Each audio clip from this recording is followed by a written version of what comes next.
Queridos hermanos, muy buenos días a todos. En esta mañana de domingo, donde nos estamos ya preparando para la Navidad que va a ser esta semana, y otra vez pensamos en la rapidez con que ha pasado este año, ¿verdad? Y cuántas cosas han sucedido en el medio. Parece que pasó volando, para algunos parece que pasaron 10 años, otros ni lo quieren contar. Pero aquí estamos. Y en esta mañana quisiera que leyéramos el texto de Filipenses, capítulo 2, desde el versículo 5 al 18. Vamos a leerlo, ya es la tercera semana que estamos meditando en este pasaje, en el cual el apóstol Pablo está escribiéndole a una iglesia que él fundó. Allí en el capítulo 16 del libro de los Hechos nos relata, este texto nos relata cómo el apóstol trabajó en aquella ciudad predicando el evangelio a diferentes tipos de personas, ¿no? Una mujer de mucho dinero, Lidia, una joven esclava que fue liberada por el Señor, por el apóstol Pablo, él reprendiendo demonios de su vida, y un carcelero, que también, viendo un milagro tremendo de cómo Dios libró al apóstol Pablo de las cadenas, se entregó a Cristo. Y allí avanzó una iglesia que Pablo amaba más que ninguna otra, y que se expresa en esta carta de Filipenses de una manera muy, muy particular. Vamos a leer juntos el texto. Entonces, allí lo tienen. Dice: que hayan ustedes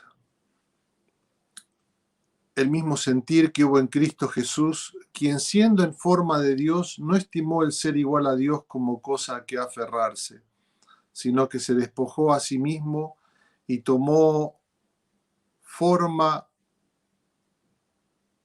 de siervo y se hizo semejante a los hombres, y estando en la condición de hombre se humilló a sí mismo y se hizo obediente hasta la muerte y muerte de cruz. Versículos 9.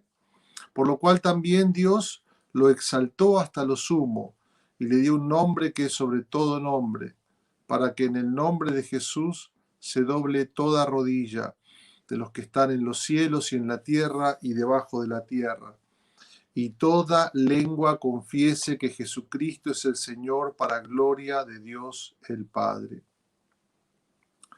Por tanto, amados míos, ya que siempre han obedecido, no solo en mi presencia, sino mucho más ahora en mi ausencia, ocúpense de su salvación con temor y temblor, porque Dios es el que produce en ustedes lo mismo el querer como el hacer por su buena voluntad.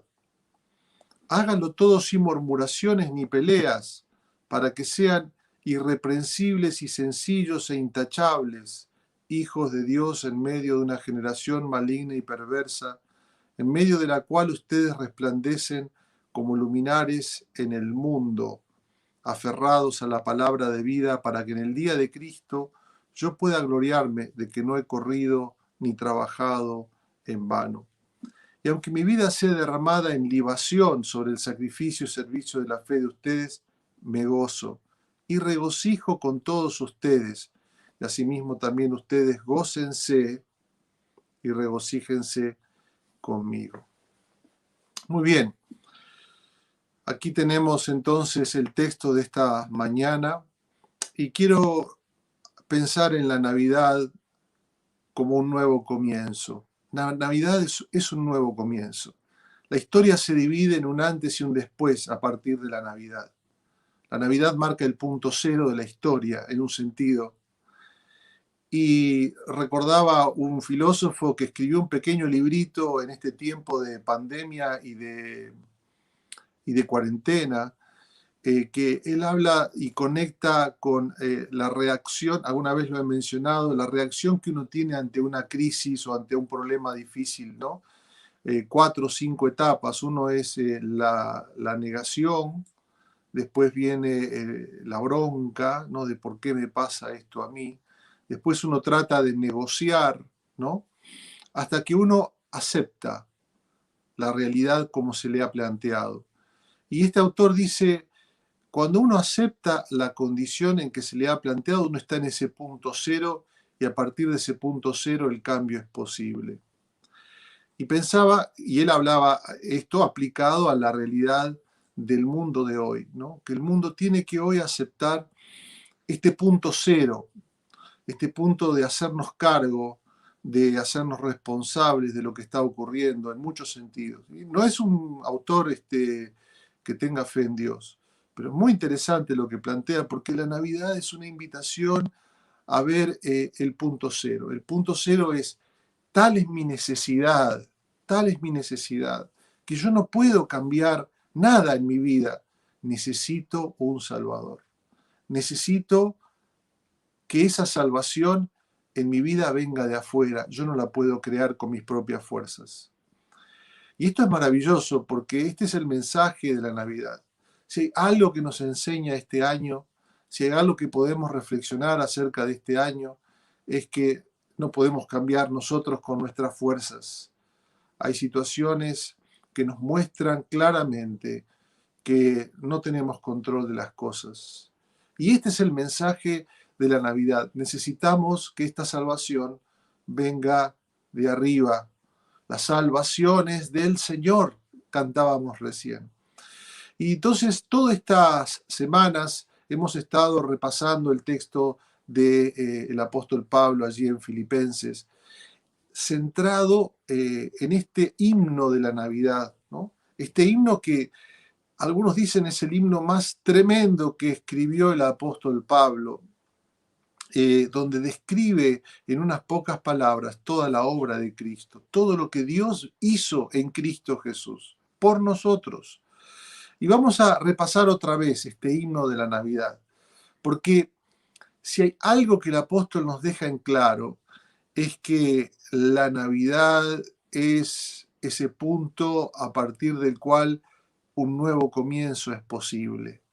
Este nuevo comienzo es continuo, continuamente estamos volviendo a ese nuevo comienzo que se actualiza. Es una vez nos cambia para siempre, pero se actualiza en nosotros una y otra vez para seguir haciendo una obra transformadora. Y este himno de la Navidad, miren cómo allí lo explica el apóstol Pablo. Habla de el Hijo de Dios, que era igual a Dios, que era con todas las características de Dios, y no tomó el ser igual a Dios como cosa que aferrarse, no hizo uso de su privilegio, contrariamente a el César, aquel con el cual los filipenses competían allí en la ciudad de Filipos.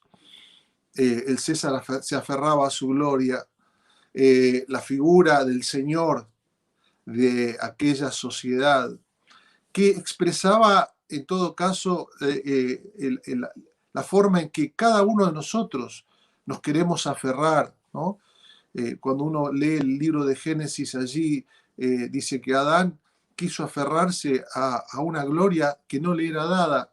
Aspiramos a glorias mayores, pero este texto nos habla del carácter de este Dios, de nuestro Dios, del Dios del universo, que es aquel Dios que tanto nos ama y que tanto nos amó, que no estimó el ser igual a Dios como cosa a que aferrarse, sino dice el himno, que tomó forma de siervo y semejante a los hombres. Está hablando de que tomó sobre sí la humanidad, y por eso la Biblia lo describe como hijo de hombre, sin dejar de ser hijo de Dios. Y esta doble naturaleza de Cristo en su persona es una de las características más fundamentales de la fe cristiana. Dios, Cristo, hijo de Dios e hijo de hombre, al mismo tiempo Dios y hombre, por lo tanto capaz de poder reconciliarnos con el Creador. Y nos habla de esta encarnación, ¿no? Que se humilla.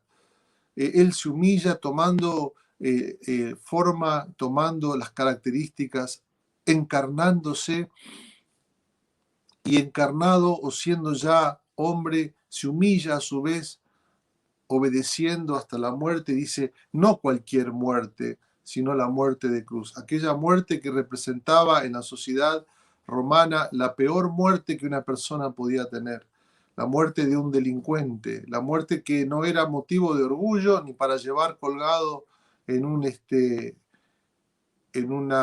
cadenita, era motivo de vergüenza.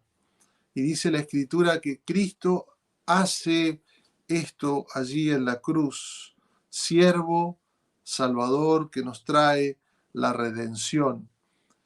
Y por último, después describe a este Señor que es exaltado, que es glorificado, que resucita, que asciende a los cielos y que es entronada. Dice, por lo tanto, Dios le dio un nombre que es sobre todo nombre. Ya tenía ese nombre como hijo de Dios, pero como hijo de hombre es exaltado a lo supremo, a lo sumo, y es reencontrado allí en su condición de Dios, es llamado por el Padre y es allí puesto en una situación de privilegio supremo. Y entonces dice, para que en el nombre del Señor se doble toda rodilla y toda lengua confiese que Jesús es el Señor. Este es el himno de la Navidad.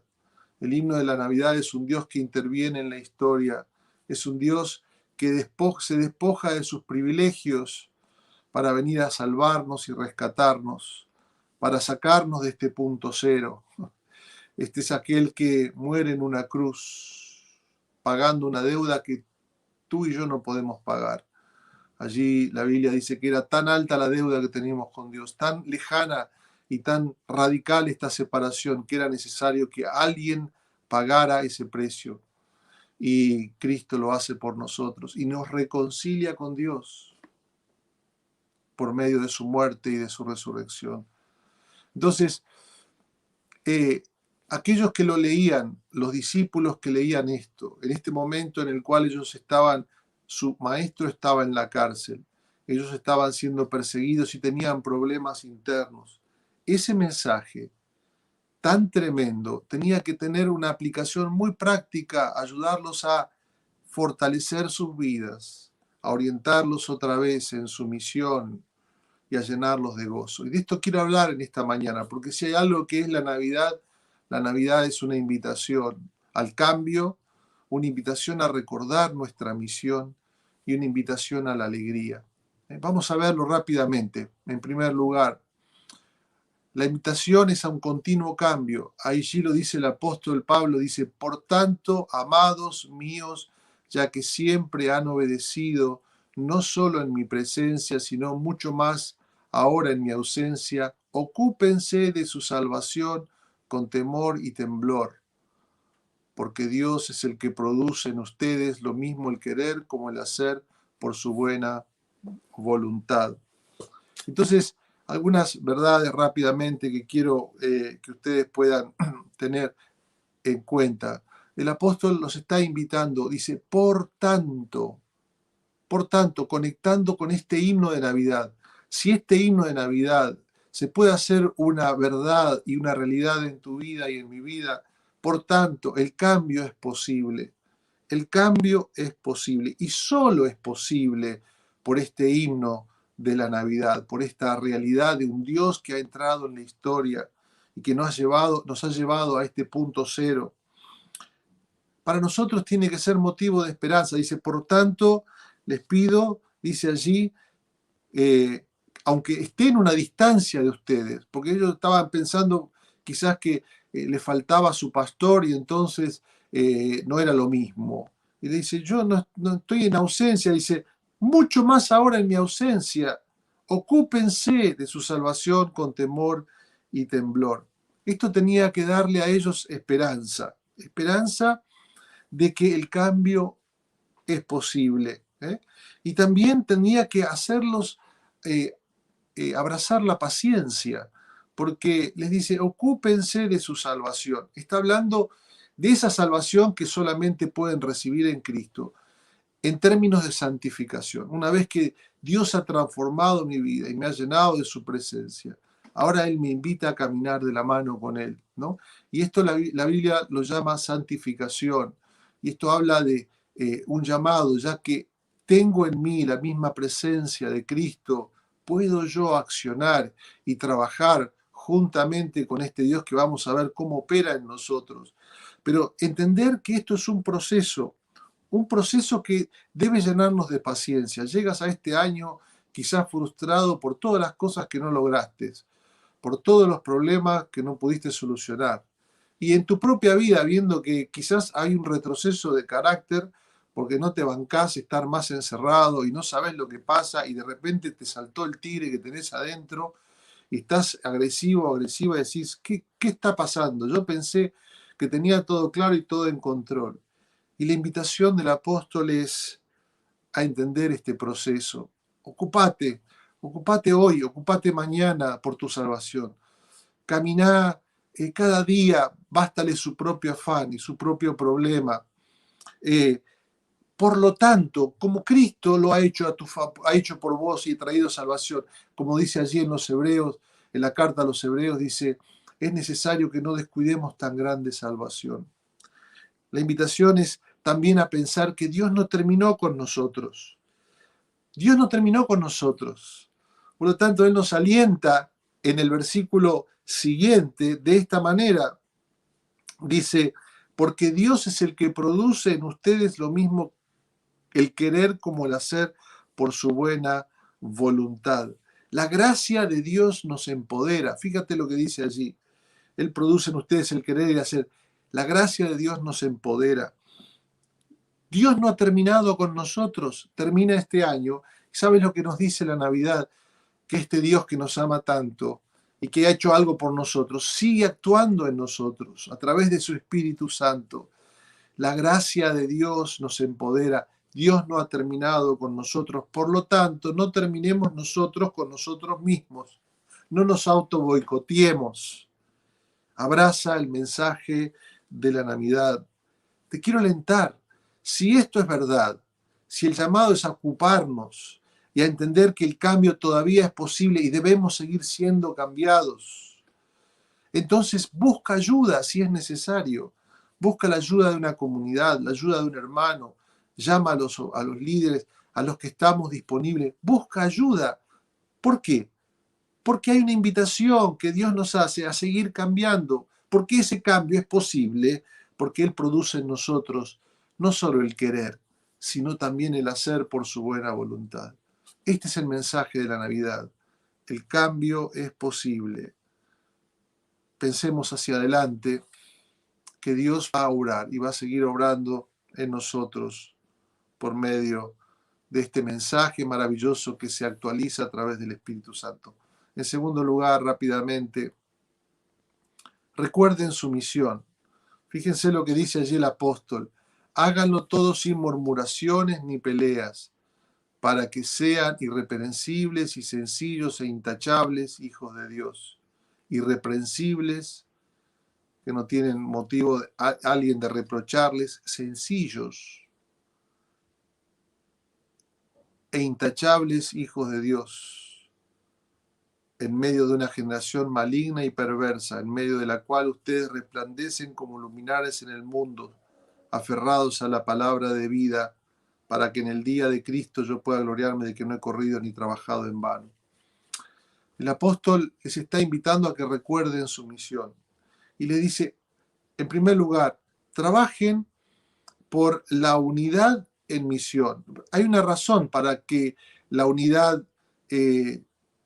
sea posible, o hay un fundamento, una razón para la unidad, y es que es nuestra misión. Dice, hagan todo sin murmuraciones o peleas, para que sean irreprensibles, porque son ustedes luminares en el mundo, para que resplandezcan como luminares en el mundo.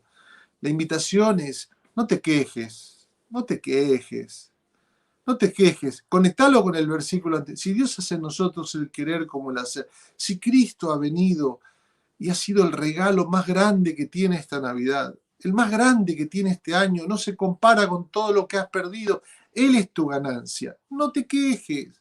Sin murmuraciones o peleas, no te quejes.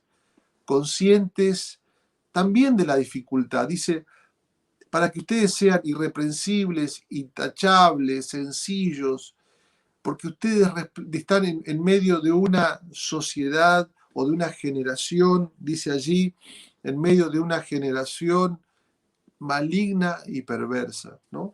El apóstol les dice, fortalezcan su sentido de comunidad, fortalezcanse ustedes no quejándose, porque nuestra forma de actuar es un mensaje a la sociedad, ¿no? Ahora, obviamente no está hablando de ser caretas, sino de encontrarle la conexión con todo este mensaje que venimos diciendo. Vamos a hablar de esto en el último punto. Dice, ustedes resplandecen como una sociedad, como ustedes están en medio de una generación maligna y perversa. O sea, diciendo, no se sorprendan de dónde están o de lo que está pasando, ¿no? Algunos dicen, no, me mando a mudar, voy a empezar de nuevo en otro lugar. Y cuando llegas al otro lugar descubrís que es tan malo como el lugar donde antes vivías. No se trata del lugar, es una realidad del mundo en el que vivimos. Uno dice, no, porque nunca se estuvo tan mal en la historia como estamos hoy. Pues me parece que no has leído la historia. Es decir, esta es una realidad del tiempo presente, hablando en todos estos siglos. Es la realidad en la cual nos toca vivir. Y Pablo dice, somos conscientes de esto, pero ustedes pueden trabajar este sentido de comunidad sabiendo que Dios los ha llamado para ser diferentes y para hacer la diferencia. No solamente ser diferentes, ellos están allá y yo acá, yo no me mezclo. No, Dios nos ha llamado para ser luminares en el mundo, luz que brilla en la oscuridad. Ustedes son la luz del mundo, pero no por nuestros propios méritos, sino por los méritos de aquel que es la luz y en cuya gloria no hay tinieblas. Y Él ha brillado en nuestros corazones con el Evangelio, con la gracia de Dios, y nos llama a ser luminares, dice, aferrados a la palabra de vida. Esta es la luz que debe brillar en el mundo, y el apóstol les recuerda esta misión. Ustedes son luminares en el mundo. La razón por la cual deben limar sus asperezas, no quejarse, es porque tienen una misión que cumplir, la de brillar en medio de la oscuridad. En ese lugar donde Dios te ha puesto, que vos decís, no quisiera estar porque allí cuesta ser honesto y cuesta allí hacer las cosas bien, pues quiero decirte, cuanta más oscuridad hay, dice, la luz en las tinieblas resplandece. Y Dios nos ha puesto en este tiempo, en esta sociedad, para que podamos brillar como luminares en el mundo. Lee después el texto de Daniel capítulo 12, versículo 3, donde el texto también es del profeta Daniel, aquellos que están cautivos en Babilonia, de la misma forma, hacer de bendición, hacer de luz, hacer de guía, hacer de esta manera nosotros luminares que brillan en medio de la oscuridad. Qué privilegio tan grande, qué privilegio de poder ser de orientación, de ayuda, de poder traer claridad. Esto es la presencia de aquellos que han sido llamados. Y este es el compromiso de la iglesia. Para vos que escuchás por primera vez y decís, la iglesia para mí está muy lejos de esa realidad, probablemente tengas razón. Probablemente tengas razón y has tenido un mal ejemplo de lo que la iglesia debe ser. Yo lo siento mucho, pero la escritura es un llamado para todos nosotros, la Biblia, a entender que Dios está llamando a una generación, está llamando para conformar una nueva sociedad. Esta sociedad que no brilla por sus méritos propios, sino por la obra de Cristo en su favor. Esto es la Navidad. La Navidad nos recuerda de nuestra misión. Y en tercer lugar, y terminamos, la Navidad, por último, es una invitación a tener una actitud de gozo en medio del sufrimiento. Y aunque mi vida sea derramada en libación, libación era el sacrificio de líquido, que a veces era vino o era algún líquido que se derramaba en la presencia de Dios, o las culturas paganas delante de sus dioses. Y Pablo dice, aunque mi vida sea derramada como una libación, como un líquido en sacrificio, dice, sobre el sacrificio y servicio de la fe de ustedes. Parece que está comparando su sufrimiento con el sufrimiento de ellos.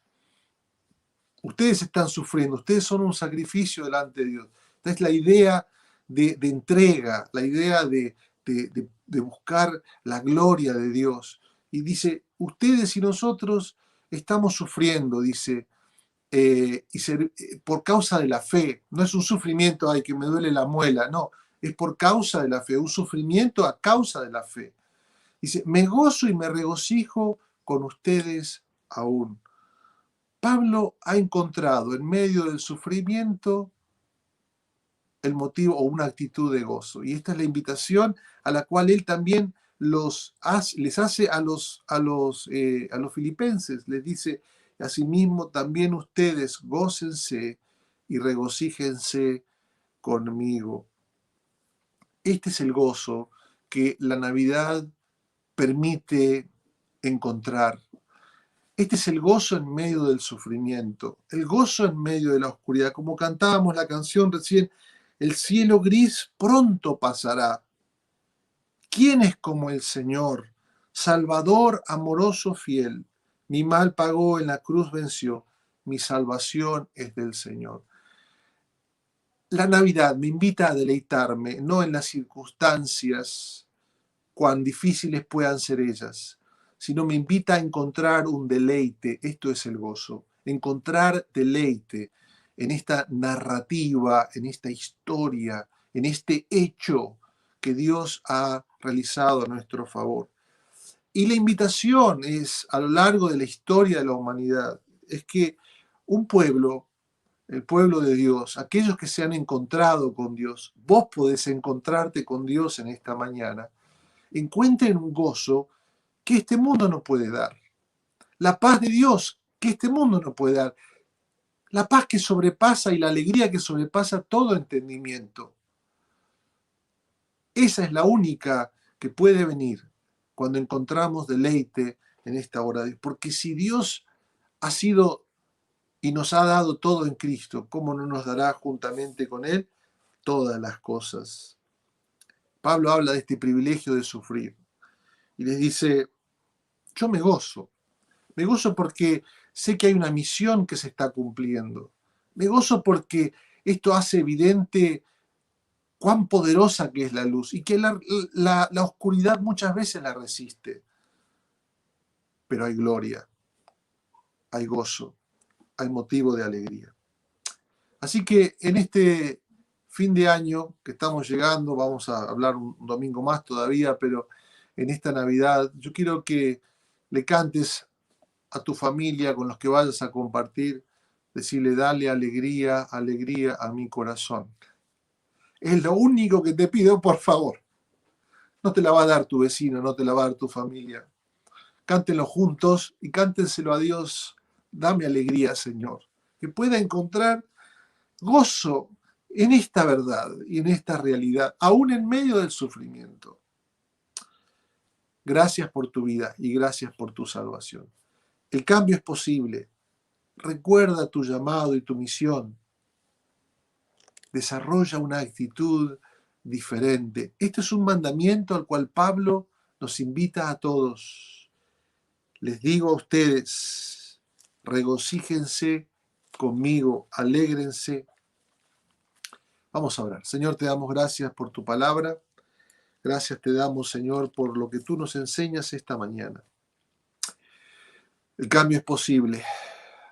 Ocupaos de vuestra salvación con temor y temblor, conscientes de que es una salvación tremenda, porque la gracia y la sangre de Cristo ha sido derramada sobre nuestros corazones. Y conscientes de que tú produces en nosotros el querer como el hacer. Recuérdanos una vez más que estamos aquí para ser luminares, para iluminar, no para ser orgullosos o discriminadores, sino para brillar, traer luz y esperanza en esta sociedad. Señor, llénanos de un gozo nuevo, que el gozo del Señor en este tiempo sea nuestra fortaleza. Sí hay sufrimiento, pero nos gozamos porque tu reino avanza, nos gozamos porque Cristo nos ha dado su salvación y se recrea en nosotros una vez más. Llénanos de tu gozo y de tu alegría. Y decimos todos juntos en el nombre del Padre, del Hijo y del Espíritu Santo. Amén. Dios te bendiga y que tengas una muy feliz Navidad.